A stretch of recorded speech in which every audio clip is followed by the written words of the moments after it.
ভয় করে, এই ভয় করে নিজেকে গুনাহের কাছ থেকে বাঁচিয়ে রাখে, নফসের খায়াসাত থেকে বাঁচিয়ে রাখে, আল্লাহ পাক রব্বুল আলামিন বলেন ফাইন্নাল জান্নাতা হিয়াল মাওয়া, আমি আল্লাহ পাক রব্বুল আলামিন তাদেরকে জান্নাতুল মাওয়া দান করবেন। সুবহানাল্লাহ। এজন্য সর্বপ্রথম আমাকে আপনাকে গুনাহের কাছ থেকে বাঁচাইতে হবে, নফস যা চায় ওটার বিপরীত চলতে হবে। সমস্ত প্রকার গুনাহের কাছ থেকে আমাকে আপনাকে বাঁচাইতে হবে। সমস্ত প্রকার গুনাহের কাছ থেকে আমি আপনি যখন নিজেকে বাঁচাইব, তখন আমার আপনার ভিতরে একটা ঈমান কাজ করবে, ঈমান বৃদ্ধি পাবে। আর ঈমান যখন বৃদ্ধি পাবে, যখনই আল্লাহ তাআলার পক্ষ থেকে আল্লাহ তাআলার বিপরীত, রসুলের বিপরীত কোনো কথা আসবে, রসুলের বিরুদ্ধে কখনো কথা আসবে, আল্লাহ তাআলার বিপক্ষে কখনো কথা আসবে, তখন আমার আপনার শরীর গরম হয়ে যাবে। এটা আপনার 1400 বছর পূর্বে থেকে এটা চলে এসেছে। আমি যে কোরআন থেকে যে আয়াতখানা আজকে তেলাওয়াত করেছি, এটার একটা তাফসীর আছে, ঘটনা আছে। আল্লাহ রাসূল সাল্লাল্লাহু আলাইহি ওয়াসাল্লাম হযরত আবু বকর সিদ্দিক রাদিয়াল্লাহু তাআলা আনহুকে আদেশ করলেন। আবু বকর সিদ্দিক রাদিয়াল্লাহু তাআলা আনহু হুজুর পাক সাল্লাল্লাহু আলাইহি ওয়াসাল্লামের শ্বশুর ছিলেন। হুজুর পাক সাল্লাল্লাহু আলাইহি ওয়াসাল্লাম মা আয়েশাকে বিবাহ করেছেন আবু বকর সিদ্দিক রাদিয়াল্লাহু আনহু মেয়েকে। রাসূল কারীম সাল্লাল্লাহু আলাইহি ওয়াসাল্লাম হাদিসে বলেছেন যে আমার সমস্ত সাহাবীদের ভিতরে সবচেয়ে নরম দিলওয়ালা সাহাবী হলেন আবু বকর সিদ্দিক রাদিয়াল্লাহু তাআলা আনহু। কার নাম বলছেন বলেন? আবু বকর সিদ্দিক রাদিয়াল্লাহু তাআলা আনহু। আরহামু উম্মতি বিউম্মতি আবু বকর। প্রত্যেক জুমার দিনে যে খুতবাটা পড়া হয়, খুতবার ভিতরে এসেছে আরহামু উম্মতি বিউম্মতি আবু বকর। আমার সমস্ত উম্মতের মধ্যে সবচেয়ে নরম দিলওয়ালা সাহাবী আবু বকর সিদ্দিক রাদিয়াল্লাহু তাআলা আনহু। এই আবু বকর সিদ্দিক রাদিয়াল্লাহু তাআলা আনহু নরম দিলওয়ালা মানুষ। তিনিও একদিন গরম হয়ে গেছে। কি হয়ে গেছে বলেন? গরম হয়ে গেছে। গরমটা হইল কেন?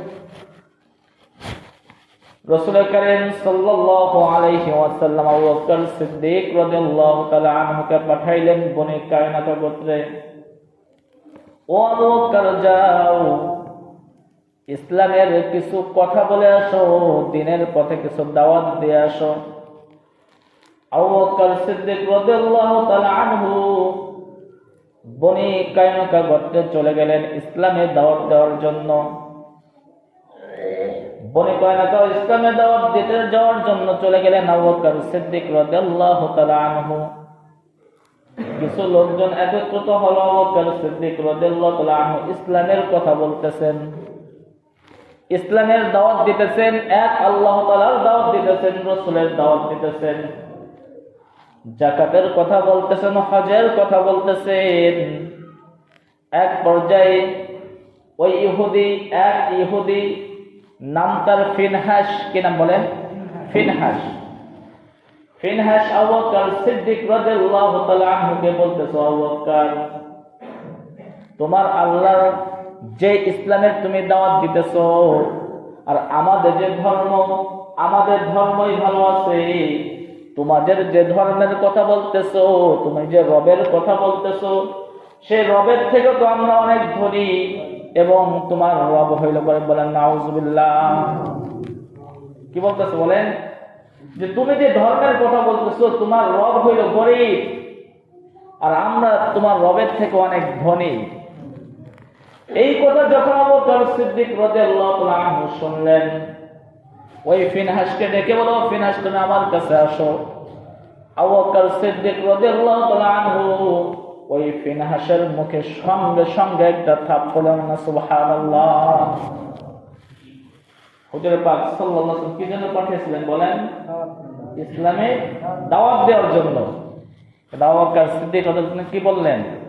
ওখানে দাওয়াত দিলেন, কিন্তু আল্লাহকে কি বলছে বলেন? যে তোমার আল্লাহ হলো গরিব মিসকিন, আমাদের কাছে ধার চায়। ইসলামের জাকাত আছে না, এটাকে আপনার ধার চাওয়া হলো নাকি শরিয়াত আইন করছে আল্লাহ তাআলা? এটাকে অপমানা করেছে এবং আল্লাহকে গরিব বলেছেন।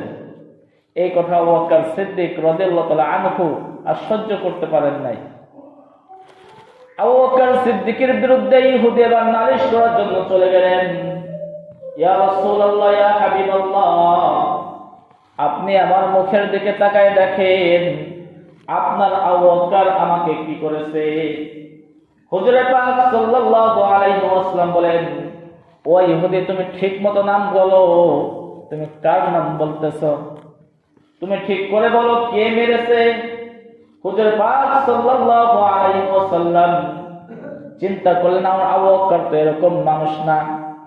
আবু বকর হলো নরম দিলওয়ালা মানুষ, আবু বকর এরকম মারতে পারে না।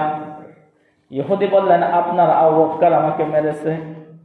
নবী করিম সাল্লাল্লাহু আলাইহি ওয়াসাল্লাম আবু বকরকে জিজ্ঞাসা করলো, আবু বকর, ইহুদি কি বলতে, এটা কি সত্য নাকি?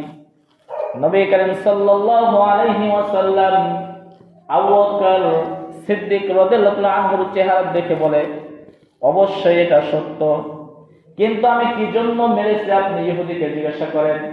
ইহুদি বলতেছে অনার্থক মেরেছে। কি বলতেছে? অনার্থক মারছে।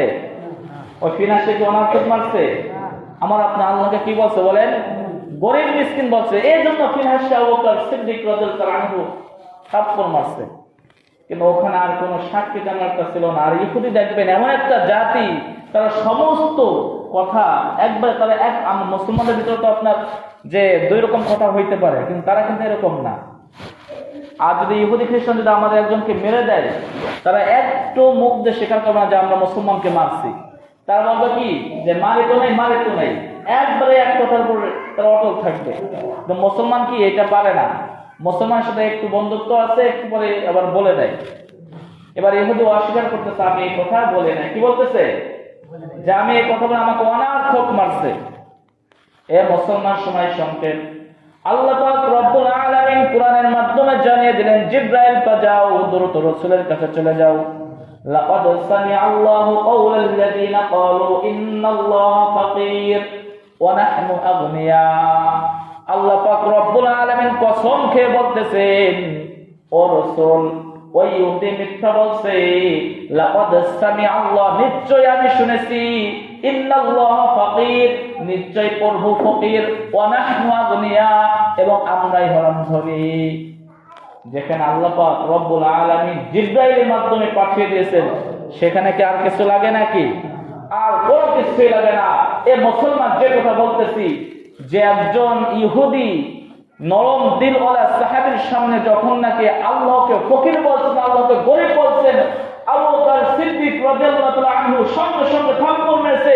আর 1400 বছর পরে এসে এই এলাকা, এই জমিনের, এই বাংলার জমিনে ওই বাউল মার্কা শিল্পী যদি আল্লাহকে নিয়ে কটূক্তি করে, তাহলে তারকে শাস্তি হইতে আপনারাই বলেন। ফাঁসি হওয়ার দরকার নেই ইনশাআল্লাহ। এই যে আবুল সরকার নামে একজন শিল্পী, গায়ক, সে আল্লাহকে নিয়ে কটূক্তি করছে যে আল্লাহর মুখ না গোয়া। কি বলছে? নাউজুবিল্লাহ বলেন না কেন? আবার কি বলে? দাড়ি নিয়েও কটূক্তি করছে, আবার কোরআন নিয়েও না করছে। সূরা নাস পড়তেছে, কুল আউযু বিরাব্বিন নাস, মালিকিন নাস, ইলাহিন নাস। যে আল্লাহ পাক রব্বুল আলামিন এখানে নাচের কথা বলেছেন, বারবার নাচের কথা বলেছেন। আল্লাহ তাআলা নাচ তো বলেছেন না, বলেন না, নাউজুবিল্লাহ। কোরআন নিয়েও না করলো, দাড়ি নিয়েও না করলো। এই দাড়ির কথা কি বলছে জানেন? যে মুখে যে দাড়ি না, দাড়ির গোড়ায় তো 70,000 ফেরেশতা আছে, আমি এই ফেরেশতার ভার সহ্য করতে পারি না, এজন্য এই দাড়ির কেটে দিছি এবং ফেরেশতার ভোগা কেটে দিছি। নাউজুবিল্লাহ বলেন। এই সমস্ত সরকার, আবুল সরকার, আবাল সরকার বলার দরকার। কি বলার দরকার বলেন? আবাল সরকার, আবুল সরকার না, আবাল সরকার। আবাল গুলোর মাথা উঠে একেবারে চলে গেছে। এদেরকে আবার ধরে নিয়ে গেছে, এদেরকে আবার ছাড়ানোর জন্য নাকি মানুষজন আবার মাঠে ময়দানে নামে, যে আমাদের সরকারকে সারতে হবে। এরা আবার মুসলমান বলেও দাবি করে। যে আমাদেরকে বসে থাকা যাবে? এই আবার সরকারের বিরুদ্ধে দাঁড়াইতে হবে। এই জন্য ইমান কল্যাণ পরিষদ আজকে কারাইপুর পাকিস্তানে সমাবেশ ডাকছে, তার উচ্চ শাস্তির দাবি জানাইতে হবে। আমরা সকলে যাবো তো ইনশাআল্লাহ? কবে বলেন? আজকে। আমার আপনার একটু চিন্তা করার দরকার। আমার আপনার ওই রকম তো নরম দিল হয় না, আবু বকরের মতো তো নরম দিল না। যেখানে আবু বকর সিদ্দিকের সামনে আল্লাহকে গরিব বলছে, ফকির বলছে, সে আবু বকর সঙ্গে সঙ্গে থাপ্পড় লেগে দিয়েছে। আর আমার আপনার মুসলমান 99% মুসলমানের রাষ্ট্রে সে আল্লাহকে নিকটবর্তী করবে। আর আমি আপনি যদি বসে থাকি তাহলে কাল কিয়ামতের ময়দানে কি জবাব দিব? যাবো তো ইনশাআল্লাহ? আল্লাহ তোমাদের সকলকে যাওয়ার তৌফিক দান করুন। যা সুন্নাত কারিকে কবুল মাসুমাত করে নিন।